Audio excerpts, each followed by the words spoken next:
이 캐레이 족보책에 보면 무슨 이야기가 나오냐면은 캐레이들이 뭐 아까 최초 발원지는 파미르라고 했다고 하지만은 걔네들이 원래 살았던 지역은 파미르였지만 점차 서쪽으로 이동을 해서 동서남북으로 널리 퍼졌다 그래요. 하지만 그 중에서도 많은 캐레이는 동쪽으로 왔습니다. 왜 동쪽으로 왔느냐? 샤머니즘에는 삼신 사상이 있습니다. 카톨릭에서 얘기하는 성부, 성자, 성신이에요. 이것이 원래 샤머니즘에도 삼신 사상으로 존재하는데, 뭐 우리가 삼신 할머니 얘기하는데, 그거를 천문학적으로 정확히 찝어서 얘기하면 뭐냐면요, 달과 태양과 북극성의 세 신입니다. 그래서 세 사람의 신이에요. 그래서 유태인이나 아랍인, 그 다음에 터키 같은 투르크계 민족, 몽골 민족, 한글 민족들은 바로 이 삼신을 숭배했는데, 그 중에서도 한국인, 즉 캐레이들은요, 북극성 신앙이 있었습니다. 근데 천문을 바라보면요, 모든 별들이 동쪽에서 서쪽으로 이동합니다. 태양이 동쪽에서 떠서 서쪽으로 가죠. 달도 마찬가지죠. 그런데 북극성도 움직이긴 움직이는데 막 이렇게 움직이는 건 아니에요. 하지만 태양이 동쪽에서 서쪽으로, 달이 동쪽에서 서쪽으로 움직이다 보니까 상대적으로 북극성은 서쪽에서 동쪽으로 움직이는 것처럼 보입니다. 움직이진 않습니다. 하지만 그렇게 느껴져요. 그래서 북극성 신앙을 가진 사람들은 대부분 동쪽으로 이동했습니다. 그래서 오늘날 우리가 한반도에 오게 된 겁니다. 전쟁에 밀려온 게 아니라 자신의 신앙을 따라온 겁니다. 그래서 오늘 한반도에 정착하게 된 겁니다. 그런데 12세기에 상당수의 캐레이들이 한반도 북부와 만주에 살았다고 해요. 그런데 이 사람들이 바로 924년에 요나라의 침략으로 멸망하게 됐다라고 얘기합니다. 근데 여기에 미스테리가 있는 겁니다. 왜냐? 984년은요, 그때는 만주에 발해가 존재했습니다. 캐레이 땅에 발해가 있었단 말이에요. 그런데 캐레이가 만주에 살았대요. 이거 어떻게 되는 겁니까? 같은 시대, 같은 장소에 두 개의 민족이 있다는 거예요. 우리는 발해라 부르고 걔네들은 캐레이라 부릅니다. 그런데 어쨌든 이 민족이 있었는데 더 희한한 건 무엇이냐? 이 사람들이 얘기하는 요나라의 침략과 자신들 캐레이들의 독립운동의 항쟁 연도가 보시면은 1년에서 2년 오차로 비슷하게 나타나는 거예요. 예를 들어서 우리나라에서는 924년 거란 침입, 발해는 925년에 멸망됐다라고 기록되어 있는데 캐레이 역사책에는 924년에 거란족, 즉 요나라가 쳐들어와서 멸망당했다는 거예요. 같은 연도잖아요. 그 이후에 우리나라에서 뭐 정한국도 만들고 후발해도 만들고 흥효국도 만들면서 끊임없이 독립운동을 했잖아요. 마찬가지로 캐레이들도 만주 땅에서 요나라를 상대로 끊임없이 독립운동을 했다는데 그 연도가 너무나 똑같습니다. 이럴 수가 없어요. 서로 다른 역사책과 다른 그 장소에 살고 있는 흩어진 민족인데 우리가 이야기하는 것과 저들이 얘기하는 게 똑같은 얘기를 하고 있는 거예요. 그렇다면은 캐레이의 정치는 누굽니까? 발해 유민일 가능성이 매우 높죠. 그런데 이거를 그렇다면은 비교 우문학적으로 한번 찾아보죠. 이게 과연 그럴 수 있는가? 아까 처음에 얘기했던 결해라는 민족입니다. 카자흐인들이 얘기하는 캐레이를 중국인들은 컬리에라 부릅니다. 그래서 그 캐레이들을 컬리에라 불러요. 자, 근데 제가 이게 같다고 지금 일단 가정을 세웠지 않습니까? 자, 이제 맞는지 역추정을 해볼게요. 그 당시에 발해는 고려라 불렀죠, 스스로를. 자, 그러면 고려. 자, 그러면 여기서 이제 마름표, 가설이죠, 가정이죠.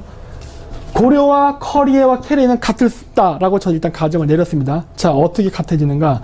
지금 시빌에 사는 고려인들 있죠? 사할린 강제이주의 때 그 사람들 러시아 사람들이 뭐라 부르는지 아십니까?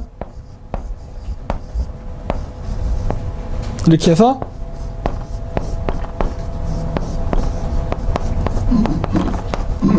까리에츠를 부릅니다. 우리가 자꾸 까레이스키 하는데 까레이스키는 틀린 표현입니다. 까레이스키는 한국인의라는 형용사예요. 한국인 하면 까리에츠, 한국인 여자 하면 까레양까, 아 해서 모음이 붙으면 여성명사와 모음이 없으면 남성명사입니다. 까리에츠, 까리양까. 어가는 까리에, 캐레이는 컬리에. 걸리에, 까리에, 까리에, 걸리에. 같죠? 고려와 까리에는 같은 민족입니다.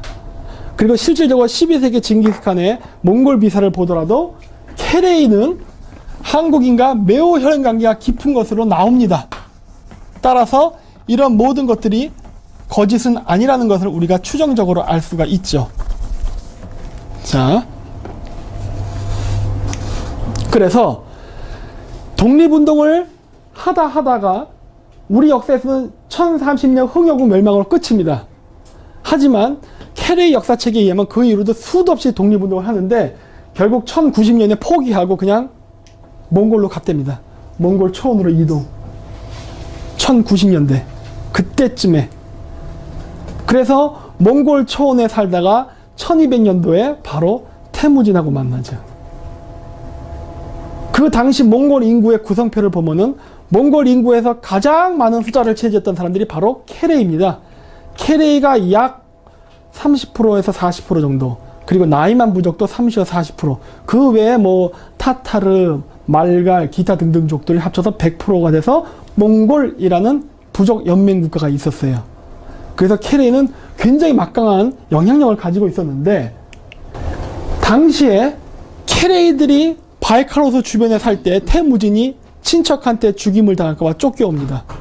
그때 당시에 케레이의 옹칸이 태무진을 보고 아, 이 아이는 굉장히 크게 될 인물이다 라고 생각하고 그 자리에서 그 아이를 데려다가 자기 딸한테 줘서 결혼을 시켜버립니다. 그리고서 옹칸이 몽골 부족 앞에 선언을 하죠. 지금부터 태무진은 나의 사위니까 누구도 건드리면 안 된다. 그건 내가 가만히 안 있겠다 그래요. 그래갖고 그때부터 태무진이 보호를 받습니다. 그러면서 군사력을 키워서 몽골 제국을 세우는 기초를 다지죠. 바로 케레이들의 도움으로 세웠습니다. 다만 옹칸이 죽은 다음에 옹칸의 아들 때에는 징기스칸하고 사이가 안 좋아서 전쟁을 해버렸어요. 그 전쟁에서 케레이족이 졌습니다. 그래서 공신부족에서 순식간에 역적부족이 되어버렸어요.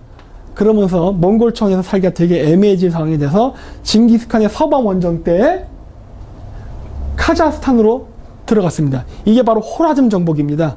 징기스칸 전기에서 나오는. 그때 당시에 갔던 상당수의 부족이 바로 나이만과 케레이였어요. 그래서 카자흐스탄에 가면은 나이만과 케레이 부족이 무진장 많습니다. 제가 카자흐스탄에서 역사 연구할 때 도와줬던 카자흐인들 나중에 족보 물어보면 다 케레이 그래요. 내 주변에는 엄청나게 많은 케레이 카자흐인들이 많았었어요. 지금 한국에 있는 카자흐 친구들도 다 케레이입니다. 그런데 어쨌든 그때 왔던 이 케레이들이 오늘날 카자흐스탄 오르타주스, 그 다음에 울루주스 쪽에 있는 케레이 부족을 이루게 되는 계기가 이때였다라고 이 몽골 족보책에 쓰여져 있는 겁니다. 그러니까 일방적으로 만주에서 왔다는 건 아닙니다. 최초는 파미르였어요. 넓게 퍼져 있었는데 그 중에 상당수의 케레이들이 마치 유럽에 보면 게르만 민족의 이동처럼 요 나라에서 만주에 있던 케레이들, 즉 발해로 추정되는 국가와 동족이었던 민족들로 보이는 이 케레이들이 무너지면서 왕창 카자흐스탄 안으로 들어온 겁니다. 12세기에. 그랬고 그것으로 끝나지 않고 이 사람들은 다시 이렇게 유럽으로 진출합니다. 이 그림은 뭐냐면 이게 알튼 오르다라 그래서 황금 왕조라는 겁니다. 바로 러시아 사람들이 그렇게 증오하고 싫어했던 러시아를 350년간 통치했던 몽골 제국의 서방 국가입니다. 이 왕조를 지배했던 사람들이 케레이예요. 그리고 징기스칸은 비록 케레이 부족과 전쟁을 하긴 했지만은 그 전쟁이 끝난 이후에는 계속 징기스칸의 아들들, 딸들을 전부 다 케레이에게 시집장가를 보냅니다. 그건 왜 그러냐면 천문현상하고 관계가 있는데 왕을 상징하는 것은 북극성입니다. 그래가지고 그 주변으로 해서 일, 월, 성신, 달과 태양, 북극성, 삼신이 있다 했죠. 천문으로 보면 3원 28수라 해서 자미원, 태미원, 천시원이 있습니다. 그래서 우주의 중심에는 세 개의 원이 존재해요. 이게 나중에 기독교에서 이게 성당에 뭐 동그란 원 세 개 있는 거, 불교 세계는 원이 3점, 이런 식의 그 종교의 개념의 바탕이 되는데, 왕은 태미원을 상징합니다. 우리나라 서울로 치면은 바로 종묘예요. 자미원은 창격궁, 창덕궁에 해당합니다. 바로 왕후, 여자들이 사는 지역이에요. 그리고 천시원이 바로 근정전이 있는 자리죠. 즉 귀족들과 만나는 자리. 그래서 우주의 중심에는 자미원, 태미원, 천시원이라는 세 개의 중심원이 존재하는데, 이 중심원을 인간 세계에 재현시킬 때는 왕의 부족, 태미원, 왕비의 부족, 자미원, 그 다음 귀족 집단, 천시원이 세 개가 합쳐져야 우주의 천국을 지상에 재현할 수 있다고 믿었어요. 그래서 3세 원리로 움직입니다. 그냥 우리가 삼선이 좋아서가 아니라 우주를 완벽하게 지상에 재현하겠다는 그 정치적 이상이 바탕하에 3세 원리로 움직이는 거예요. 그래서 징기스칸이 왕의 부족이니까 태미원 아닙니까? 그러면 자신들의 자손은 어떻게 탄생시켜야 될까요? 자미원이 필요하지 않습니까? 누굽니까? 케레이, 왕비 부족들. 그래서 중국 역사책 보면 그런 얘기 많이 나오죠. 당나라가 됐건 은나라 됐건 동이족과 결혼을 많이 했다. 왜냐? 동이족들이 바로 자미원, 북극성이 존재하는 자미원의 중심에 있는 부족이기 때문에 그쪽으로부터 여자를 취해서 자식을 낳지 않는다면 왕권을 인정받지 못했기 때문에 그래요. 그래서 케레이 부족들은 수천 년 동안 황후의 부족, 즉 외척 세력으로서 존재해 왔습니다. 이렇게 간 사람들이 오기 전에 약 80년 정도 앞에 카자리아라는 나라가 중앙아시아에 있었어요. 여기, 요 지점. 징기스칸이 호라즘을 정복하기 약 80년 전에 요 카스피의 북쪽, 현재 우크라이나하고 카자흐스탄 쪽 땅인데, 카자리아라는 나라가 존재했었는데 이 나라가 키예프 러시아한테 멸망당합니다. 멸망당하고 얼마 안 있어서 갑자기 케레이들이 왕창 쳐들어와갖고 이 지역을 정복해서 아까 얘기했던 황금제국을 건설을 하는데, 이 책을 쓴 사람이 카자리아를 건국한 사람들은 케레이다 라고 이야기해요. 그래서 카자르라는 말은 원래는 게제르에서 왔다. 한국말로 하면은 거서간입니다. 게세르한, 게제르. 게제르를 한다 해서 카자르라는 단어가 나왔고, 오늘날 서양 사람들이 이걸 카자리아라 부른다 라고 하는 거예요. 이렇게 나온 건데, 이 나라도 역시 세 개로 쪼개진 연방국이었다. 그리고 기만민족으로 알타이계 언어를 사용했다. 그리고 탱그리 신앙을 지배계급에서 가지고 있었고, 그 외에 유대교와 카톨릭과 이슬람으로도 여러 종교를 포용적으로 갖고 있었다라고 합니다.